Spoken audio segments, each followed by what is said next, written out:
আমরা যারা construction sector নিয়ে কাজ করি, নির্মাণ শিল্পের সাথে প্রত্যক্ষভাবে জড়িত, আমরা অনেক সময় এই ধরনের প্রশ্নের সম্মুখীন হই। সেটা হলো যে ইঞ্জিনিয়ার সাহেব বা আর্কিটেক্ট সাহেব, আমার 5 শতক জমি আছে বা 5 কাঠা আছে বা 10 কাঠা আছে, আমি এখানে 4 তলা 5 তলা ভবন করতে চাই বা 8 তলা 10 তলা ভবন করতে চাই। আমার পাইল কতটুকু করতে হবে, পাইলে কি পরিমাণ খরচ যাবে। এটা হলো যে আসলে আমার বাজেট খুব একটা বেশি নেই, আমি 5 তলা করতে চাই, কিন্তু ভাই পাইল করতে গেলে তো অনেক টাকা লাগবে। পাইল ছাড়া কি করা যাবে কিনা, এই যে যাবতীয় প্রশ্নের উত্তর, ভবনে পাইল লাগবে কিনা, পাইল ছাড়াও করা যাবে কিনা, এই বিষয়গুলো একজন ইঞ্জিনিয়ার সিদ্ধান্ত কিভাবে নেয়, এই পুরো বিষয়টা নির্ভর করে সয়েল টেস্টের উপর। অর্থাৎ আপনি যেই জায়গায় ভবনটা করছেন সেই জায়গার মাটির লোড বিয়ারিং ক্যাপাসিটি, অর্থাৎ মাটির বার বহন ক্ষমতা কতটুকু, সহজ ভাষায়।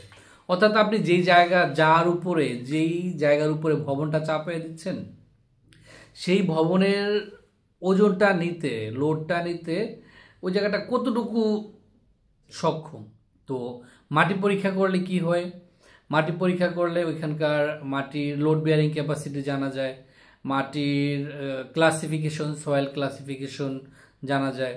অনেকেই আবার তারপরে আপনার ফাউন্ডেশনটা কি ধরনের হবে, এটা কি পাইল লাগবে নাকি পাইল ছাড়াই করা যাবে। আচ্ছা, পাইল যদি প্রয়োজনীয় হয়, মাটির কতটুকু নিচে পাইল, মানে মাটির কতটুকু নিচে নিতে পর্যন্ত, গভীর পর্যন্ত যেতে হবে। এই যে সামগ্রিক বিষয় ডিপেন্ড করে এই সয়েল টেস্টের উপর। তাই আপনারা যারা বাড়ি বা ভবন নির্মাণ করবেন, মাটি পরীক্ষা অবশ্যই করিয়ে নেবেন, সেটি যে ধরনের স্থাপনাই হোক। সয়েল টেস্ট এমন একটা বিষয়, এটা ছাড়া একজন স্ট্রাকচারাল ইঞ্জিনিয়ার ফাউন্ডেশন ডিজাইন করতে পারবে না প্রপার। এটা অসম্ভব বিষয় যে উইদাউট সয়েল টেস্ট ভবনের ফাউন্ডেশন সঠিকভাবে নির্ধারণ করা, যে পাইল লাগবে কিনা, প্রিকাস্ট পাইল দিয়ে করলে ভালো নাকি সিটু পাইল, এটা লোকেশনের উপরে যদি ডিপেন্ড করে।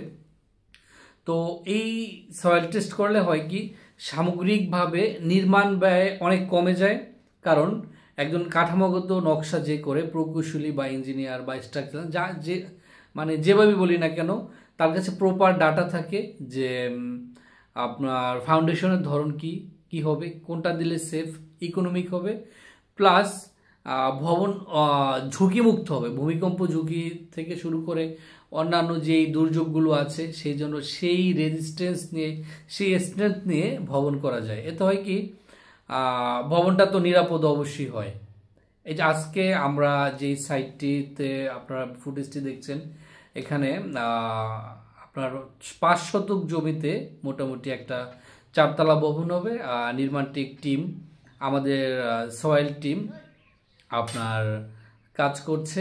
এটা একটা 4 তলা ভবন হবে, আবাসিক বাড়ি। ভবন নির্মাণে অবশ্যই সচেতন হবেন, ইঞ্জিনিয়ারের বা আর্কিটেক্টের পরামর্শ নিয়েই ভবন করবেন। আসসালামু আলাইকুম।